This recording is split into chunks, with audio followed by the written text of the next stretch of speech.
1절부터 11절까지의 말씀을 통해서 듣던 자가 행하는 자로라는 제목으로 같이 나누기를 원합니다.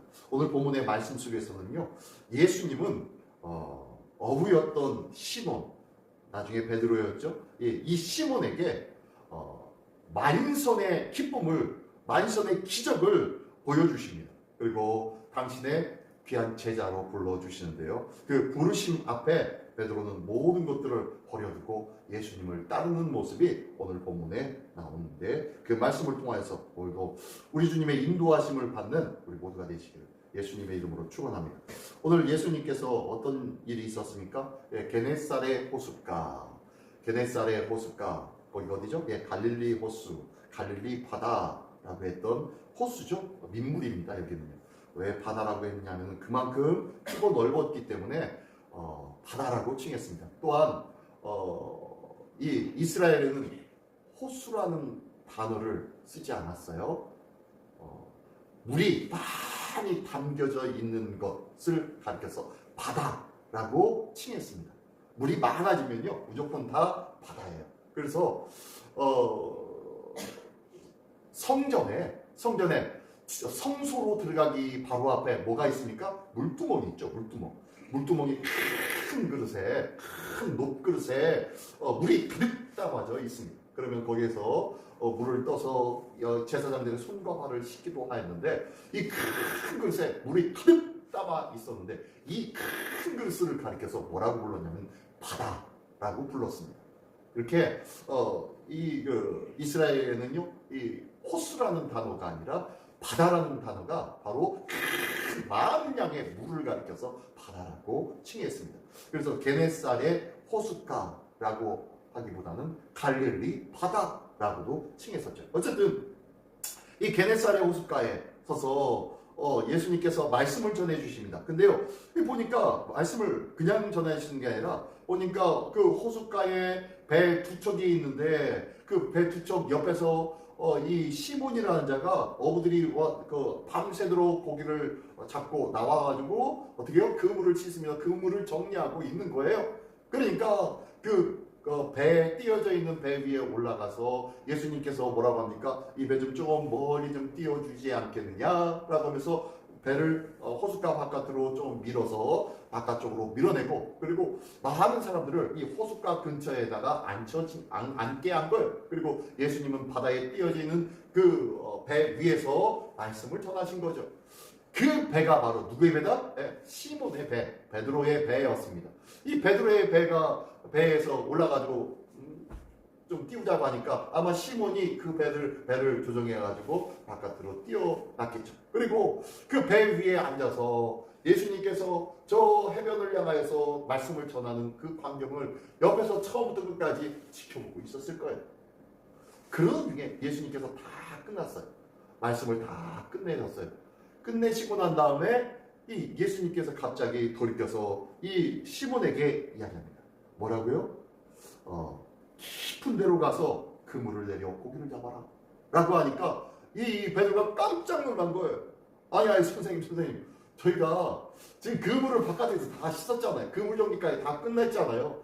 어쩌저게 밤새도록 호수에서 그물질을 했지만 제대로 잡히지 않아가지고 오늘은 끝났나 보다, 오늘은 할 수 없는가 보다 보고 모든 것을 정리하려고 그물을 씻고 있었는데 예수님께서 다시 또 저 깊은 데로 가가지고 그물을 내리라니요. 그리고 지금 날이 이렇게 밝았고 지금 해가 등천으로 떠오려고 하는데, 이때쯤 되면요, 예수님 고기가 깊은 데 있지 않습니다. 고기가 주로 바깥에 얕은 곳에 와서 먹이를 찾으려고 돌아다니지요 라고 따지지 않았다는 거예요. 예수님의 말씀에 뭐라고 합니까? 4절에 보니까 깊은 데로 가서 그물을 내려 고기를 잡아라 라고 말씀한 거예요. 그랬더니 예수님의 말씀을 처음부터 끝까지 그 배 한 모퉁이에서 듣고 있었던 이 시몬 베드로가 어떻게 합니까?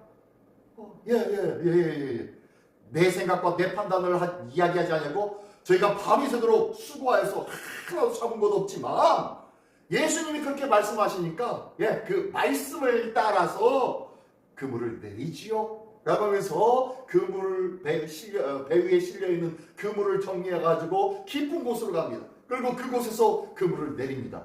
내렸더니 어떻게 됩니까? 어마어마하게 많은 고기가 잡히게 되어졌고, 그 고기를 끌어당기는데 그물이 찢어질 정도로 어마어마하게 많은 그 고기들이 잡혀진 거예요. 그래서 너무너무 놀라서 저기 호숫가에 있는 친구들에게 손짓을 하면서 나 이거 좀 와서 도와달라, 이 배 다 채우지 못하겠노라 라고 부릅니다. 그랬더니 밖에 있었던 배도 와서 그 그물에 잡혀있는 고기를 2배 가득 채우니 2배가 어떻게 해요?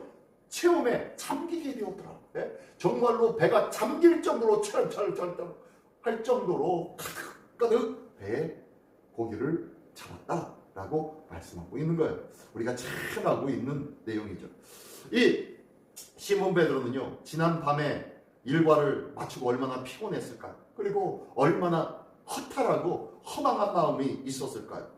그런 마음, 실망과 좌절에 지친 마음으로 그물을 씻던 이 시몬이 예수님께서 말씀하시는 것을 듣고 난 다음에 어떻게 합니까?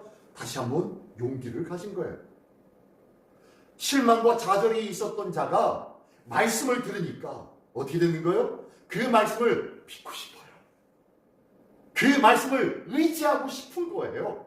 지금 실망과 좌절의 마음, 허탈함과 허망한 마음, 피곤한 마음, 이 마음에 말씀이 들어가니까 어떤 마음으로 바뀐 거예요?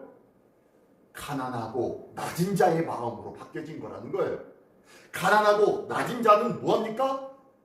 이 말씀을 듣고 그 말씀을 어떻게 해요? 빨아들이는 거예요. 스펀지처럼 쭉쭉 빨아들이는 거예요. 가난한 자, 낮은 자, 어떤 사람을 가리킵니까? 네, 도움이 절대적으로 필요한 자, 그리고 낮고 천함으로 더 이상 낮아질 수 없는 자가 그런 자예요. 더 이상 아무런 도움이 없고 아무런 희망도 없는 자, 지금 밤이 맞도록 모든 것을 다 해보았지만 아무것도 이루어지지 않았으므로 모든 것을 포기해버렸습니다. 근데 예수님은 말씀을 쭉 말씀하시고 마지막으로 그에게 희망과 소망의 메시지 한마디, 깊은 데로 가서 그물을 던져라 라는 이 한마디의 말씀에 희망과 소망을 갖게 되더라는 거예요. 왜요? 지쳤기 때문에, 실망했기 때문이에요. 좌절했기 때문이에요. 허탈함과 허망한 마음이 있었기 때문이에요. 그 마음에 하나님의 말씀이 떨어지니 가난한 자, 낮은 자의 마음으로 바뀌어지더라는 거예요. 그러니까요, 이 말씀을 받아들이고 이 말씀대로 어떻게 행하게 되더라는 거예요. 그런데요, 2가지의 마음이 있습니다. 내 자신의 상황만 이해받기를 바라는 이기적인 마음은 이런 마음이 아니죠. 아유, 예수님 뭔 소리예요, 뭔 소리. 제가 밤이 맞도록 그렇게 수고하고 힘들었는데 또 나가라고요? 예수님, 그래서 못 나가요. 못 나가요. 차라리 예수님이 한번 이 배 가지고, 그물 가지고 와가지고 한번 던져보십시오. 그물 잡히나 안 잡히나. 그러고 난 잡히면 그거나 주십시오. 라고 하는 자가 아니더라는 거예요. 만약에 그렇게 행하였다면, 그런 말을 했다면요, 그는 가난한 자가 아니에요. 어떤 자예요? 이기적인 자죠. 이기적인 자. 받기만 바라는 거예요. 채워주기만 바라는 거예요. 내가 이해받기만 원하는 거예요. 복 받기만 원하는 거예요. 은혜 받기만 원하는 거예요. 내가 원하는 건요, 내가 원하는 것들을 채워주기만 바라고 있는 것, 이거는요, 이기적인 마음입니다. 정말로 그랬던 마음이라 할지라도 말씀이 그 가운데 떨어진다면, 그 말씀으로 말미암아 소망으로 바뀌어진다면은, 그 말씀으로 말미암아 실망과 좌절의 마음이 가난한 자의 마음으로 바뀌어질 수만 있다면은 그는요 달라져요. 어떻게 해요? 행함이 있습니다. 가난한 자의 마음은, 낮은 자의 마음은요, 그 말씀에 의지하여 행하는 자의 모습이에요. 그냥 이기적인 마음은요, 이해받기만 원하는 자는요, 체험받기만 원하는 자는요, 복받기만 원하는 자는요, 행하지 않습니다. 그냥 언젠가 채워주겠지 라는 것만 기대하고 있는 자예요. 무익한 자죠. 탐욕스러운 자죠. 이기적인 자죠. 그러나 진정한 말씀이 떨어진 자는요, 똑같은 상황에서 말씀을 힘입은 자는 그 말씀을 듣고 행하는 자예요. 이 시몬 베드로가 뭐라고 그래요? 말씀에 의지하여 비록 실패했지만, 비록 좌절된 모습이지만, 그러나 말씀에 의지하여 그물을 내리리다. 순종하겠습니다. 행하겠습니다. 라고 외치는 거예요. 이게 바로 믿음의 사람인 줄 믿습니다. 믿음의 사람인지 아니면은 탐욕스러운 사람인지 가르는 그 길이요, 말씀을 듣고 행하느냐 행하지 않느냐의 차이라는 거예요.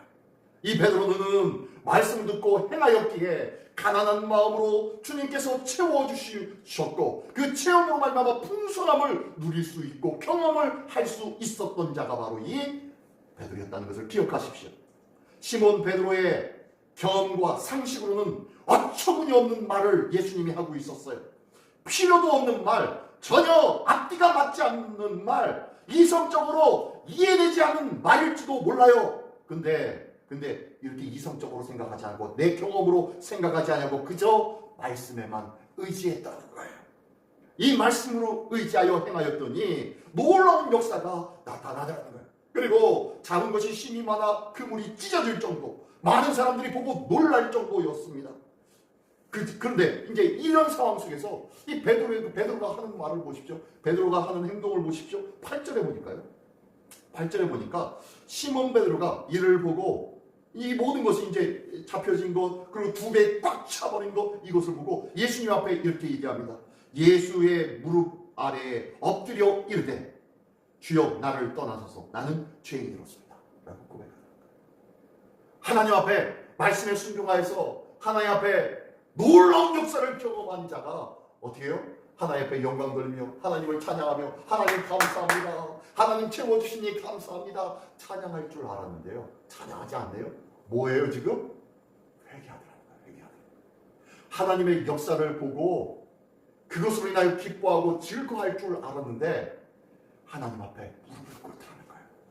하나님 앞에 더욱더 철저히 복종하더라는 거예요. 하나님 앞에 모든 것을 내려놓더라는 거예요. 그리고 자기 자신의 죄악됨을 드러내 보여주더라는 거예요. 자기 스스로 찾더라는 거예요. 하나님의 말씀을 경험한 자는 겸손한 자요, 주님 앞에 무릎 꿇는 자요, 죄인의 모습을 찾는 자인 줄 믿습니다. 내가 그만큼 죄인이었고, 내가 그만큼 악한 자였고, 내가 그만큼 연약한 자였고, 나는 어쩔 수 없는 그런 자였다는 것을 고백하는 삶이 된 줄 믿습니다. 그래서요, 은혜 받은 자는요 따라하지 않아요. 그의 기도의 내용을 보면 알아요. 은혜 받은 자는요 가슴을 칩니다. 제일 먼저 가슴부터 칩니다. 나는 죄인입니다.